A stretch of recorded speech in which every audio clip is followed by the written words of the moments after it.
Bonjour à tous et à toutes et bienvenue. J'espère que vous allez bien. Aujourd'hui on se retrouve pour parler d'Adacia et donc plus précisément de l'univers de l'héritage du Néphalem. Alors Adacia c'est le monde. Voilà. Alors bienvenue déjà dans ce concept de vidéo qui est un peu nouveau pour la chaîne je pense. Et les abonnés de longue date peuvent comprendre je pense de quoi il est sujet, même s'ils vont être peut-être un peu perturbés par le format. Et les nouveaux arrivants, eh bien, je vais me permettre sur cette première vidéo, pendant 5 minutes, de présenter l'idée de ces vidéos. Et puis, je fais ça évidemment pour que celle-ci, bon, on va parler d'un sujet un peu plus global, donc le monde en général, la géographie.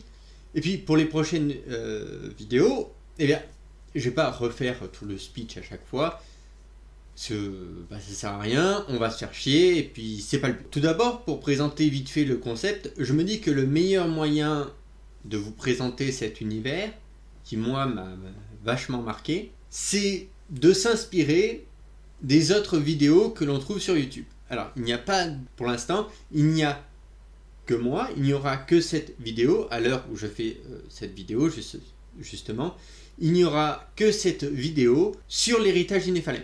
J'ai cherché ailleurs pour m'inspirer un peu de ce qui avait été dit. Personne n'en a pipé mot.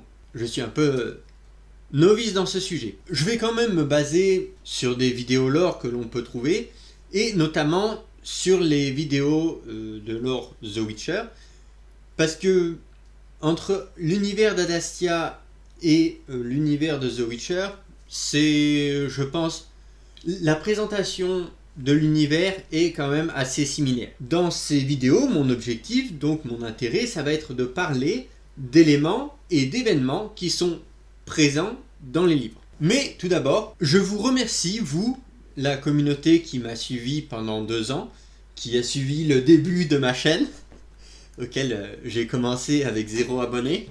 Alors maintenant, nous sommes... Je remercie donc les 373 abonnés que j'ai.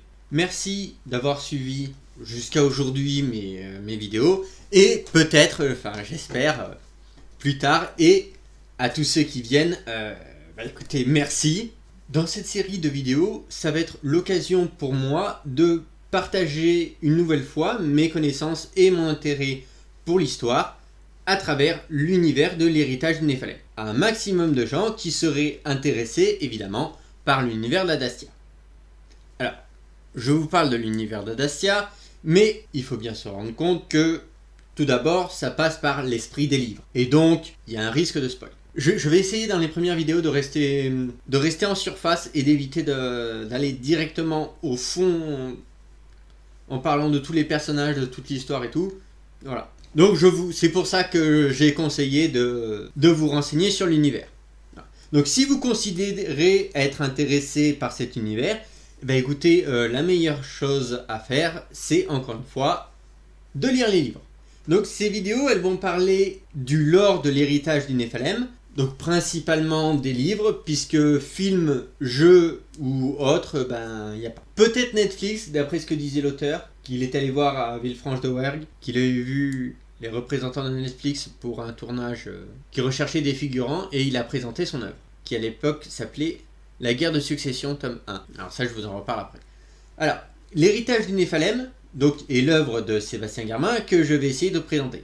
L'œuvre. Le but, c'est de vous offrir des petites pastilles de connaissances sur l'univers de l'héritage du Néphalem. Et bien, pour ce qui est des sources, du sérieux et de la fiabilité de mes vidéos, je vais essayer de me baser évidemment sur ma propre lecture du livre et ce que j'en ai compris.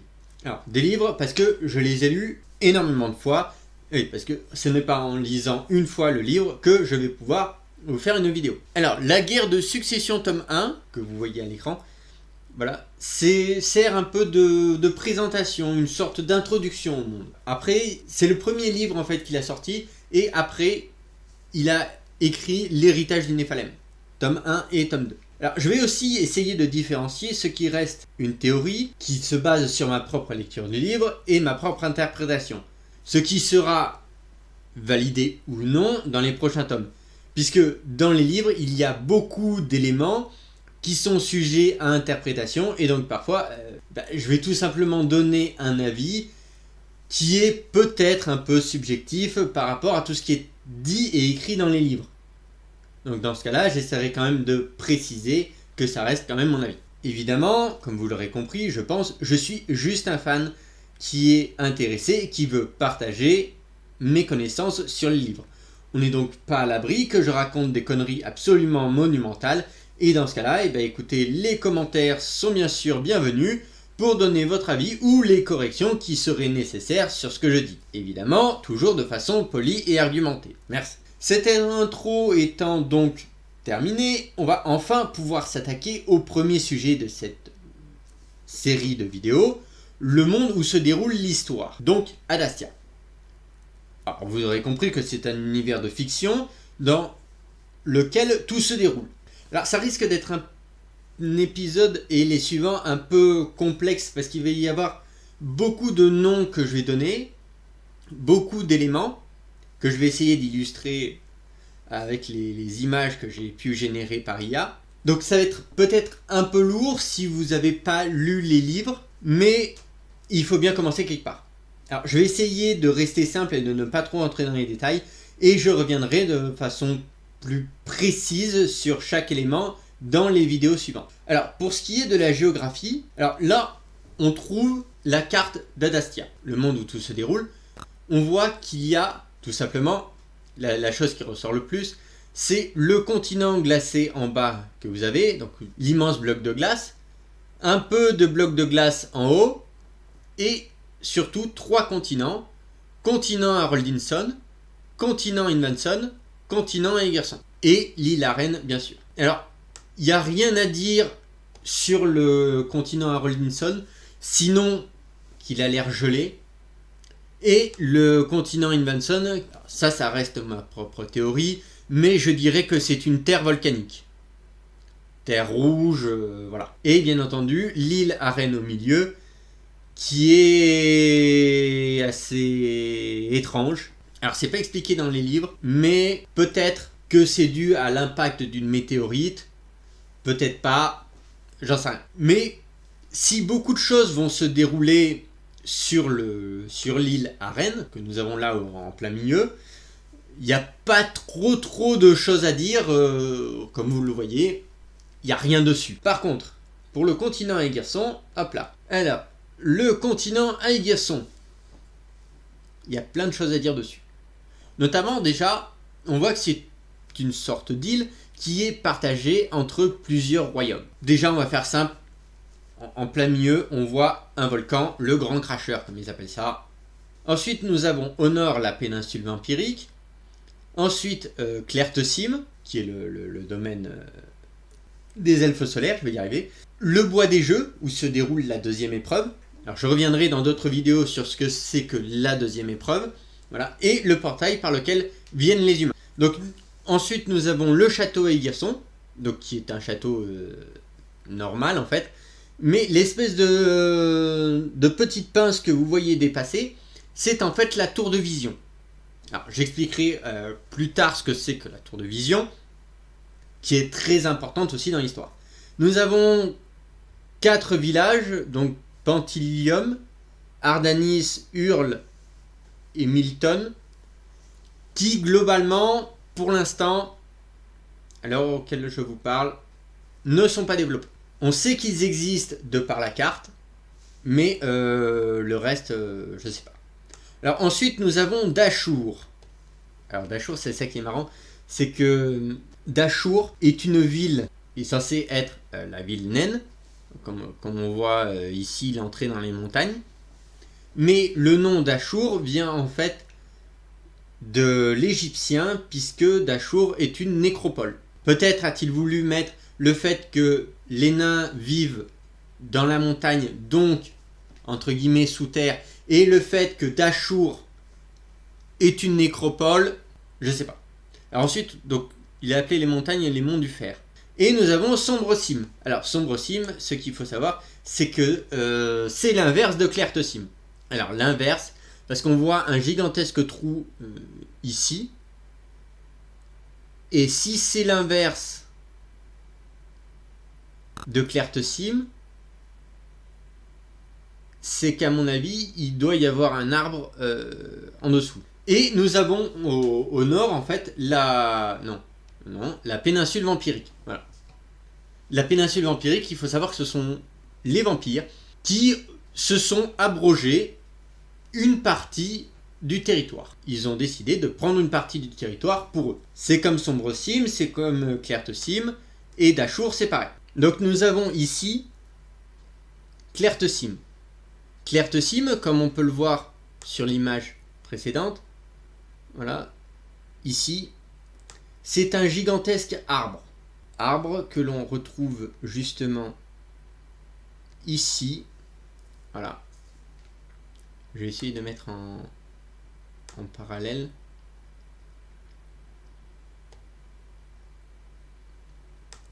Voilà, donc nous avons bien ce gigantesque arbre auquel figure au centre un soleil. Alors pourquoi figure au centre un soleil? Parce que ce sont les elfes solaires. Je parlerai après, plus tard dans une autre vidéo, de leur religion. Ensuite, voilà.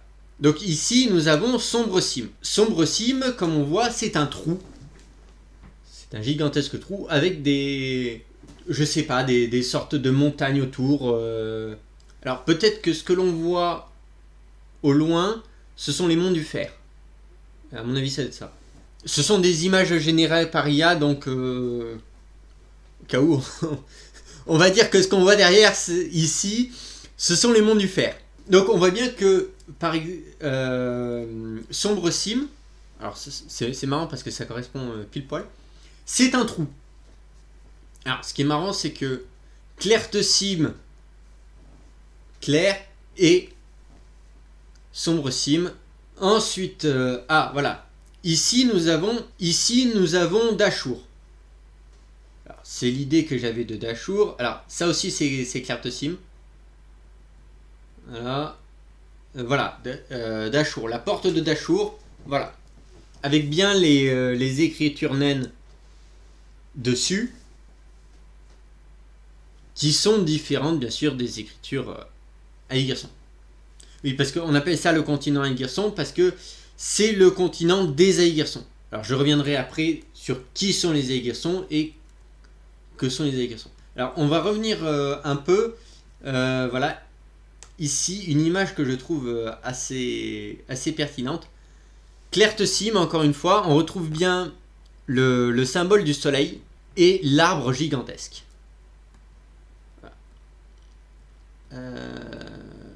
Alors j'avance un peu trop. Alors le château Aegirson, il ressemble à peu près à ça. Alors attendez.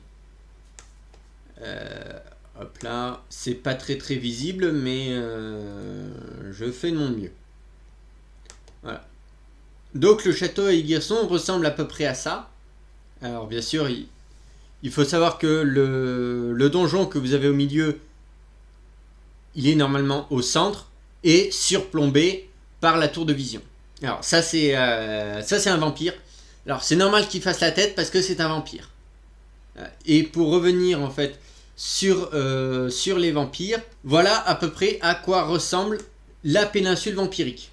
Alors je vais zoomer en haut. C'est moche, c'est zoomé à fond, mais c'est pas grave. Le château, voilà, encore une fois. Alors, est-ce le soleil ou est-ce la lune? À mon avis, c'est la lune. Pour bien faire lune de sang et très vampirique, quoi. On voit bien le rouge caractéristique des vampires. Alors, il faut savoir que les vampires sont un peuple. On ne connaît pas beaucoup de choses d'eux, mais voilà. Alors ça, c'est une rivière d'Adacia, la rivière que vous avez ici.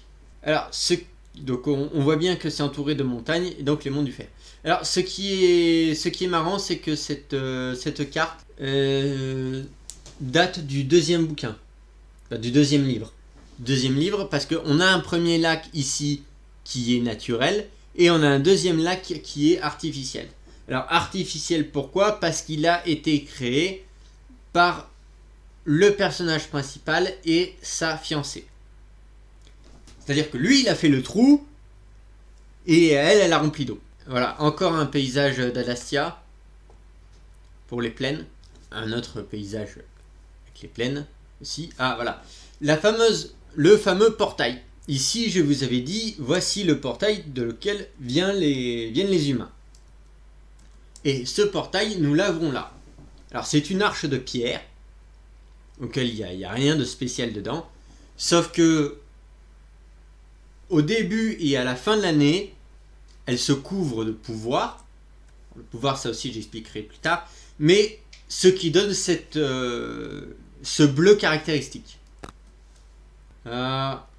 Et ça, c'est ce qui est censé représenter le château Eigersson. C'est pas trop ressemblant avec celui-ci, mais c'est tout ce qu'il y a.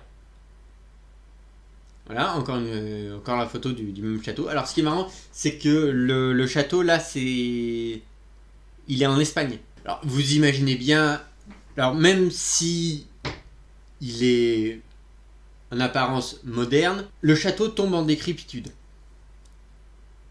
Il tombe en décrépitude parce que personne ne s'en occupe. C'est un gouvernement un peu laxiste. Les Eigersson, ils ne veulent surtout toucher à rien. On a le château ici, et un peu de partout, sur Adastia, vous trouverez des cristaux d'Adega. Alors, cristaux d'Adega, c'est une grotte qui normalement devrait se situer ici, d'après ce qu'a dit l'auteur, au niveau du bois des jeux. C'est une grotte dans laquelle figurent des cristaux. Alors, les cristaux, ils sont bleus ou ils sont violets noirs, je sais plus. Bon, en tout cas, ils sont de la caractéristique, pour l'instant, de la couleur du pouvoir. Alors, le pouvoir, c'est une énergie très spéciale, mais j'y reviendrai après, dans d'autres vidéos. Là, encore une fois, alors, cette fois-ci, c'est pas une image générée par IA, c'est une image que j'ai trouvée sur internet. Et on voit bien un autre paysage caractéristique d'Adastia, puisqu'il faut savoir que Adastia est un monde 2 fois plus grand que la Terre. Encore un paysage caractéristique d'Adastia. Alors là, nous avons aussi alors même si ça peut représenter les nains, il faut savoir que c'est censé représenter les vampires, avec le soleil noir en haut. Là, c'est un village. Alors je reviendrai sur les personnages après, dans une autre vidéo. Voilà, on va finir sur la carte d'Adastia, le continent Eigersson. Voilà. Donc normalement, globalement, tout est censé appartenir aux Eigersson, qui sont à la fois un peuple et une famille. Mais on voit bien que les elfes solaires ont taillé une petite partie du continent en disant ça c'est à nous. Les elfes sombres ont fait la même chose. Alors les elfes sombres parce qu'ils sont en totale contradiction avec les elfes solaires. Mais j'y reviendrai dans d'autres vidéos. Voilà. Donc on voit qu'ils ont bien découpé un morceau. Et les nains aussi ont découpé un bon morceau en disant voilà, les montagnes, donc les monts du fer, c'est à nous. Et bien sûr, il y a les vampires avec la péninsule vampirique. Globalement, tout est censé appartenir aux Eigersson, mais je sais pas si vous connaissez la chanson Promenons-nous dans les bois pendant que le loup n'y est pas. Bon, c'est une comptine pour enfants, mais là c'est très adapté à la situation. C'est on fait ce qu'on veut sur Adastia tant que les Eigersson ne s'en mêlent pas. Parce que si les Eigersson s'en mêlaient, eh ben, ça risquerait de chauffer. Très fortement. Donc cette vidéo se termine ici. Ça a peut-être l'air un peu compliqué, mais j'expliquerai tout ça, tout le monde au fil des vidéos. Cette histoire, elle se développe au sein même d'un deuxième aspect que j'ai un petit peu abordé, que j'adore beaucoup, à savoir les événements politiques et historiques du monde. Et il faut savoir que ces événements politiques et historiques vont influencer grandement l'aventure personnelle de Thorgal Eigersson, qui est le personnage principal. Voilà, donc c'est à peu près tout pour cette grosse introduction assez lourde du monde d'Adastia. Je vais développer dans les prochaines vidéos, mais pour résumer, ce qu'il faut retenir, c'est que les éléments les plus importants sont d'abord les différents royaumes. S'il faut retenir quelque chose, c'est Aegir Son, les nains, les elfes solaires et les elfes sombres. Donc c'est donc tout pour cette première vidéo. Donc comme j'ai dit au début, n'hésitez pas à commenter, à faire vos retours sur la forme, mais aussi sur le son de la vidéo, sur comment vous sentez un peu tout ça. Évidemment, je vous rappelle la routine YouTube, ce qui est abonnement, pouce en l'air, et tout ça, non seulement pour que je puisse savoir si vous avez bien aimé ce aperçu de l'univers, et dans ce cas-là, si vous voulez en savoir plus, et alors bien sûr, si vous voulez en savoir plus, lisez les livres, là il n'y a pas de souci, mais je vais développer tout ça un peu sur le long terme. Si ça vous a plu, encore une fois, n'hésitez pas à mettre un pouce bleu, à vous abonner et à mettre un petit commentaire pour me dire ce que vous avez adoré, si vous avez lu le livre, ce que vous en avez pensé. Sur ce, c'était Kay et Frey, et je vous dis à une prochaine fois.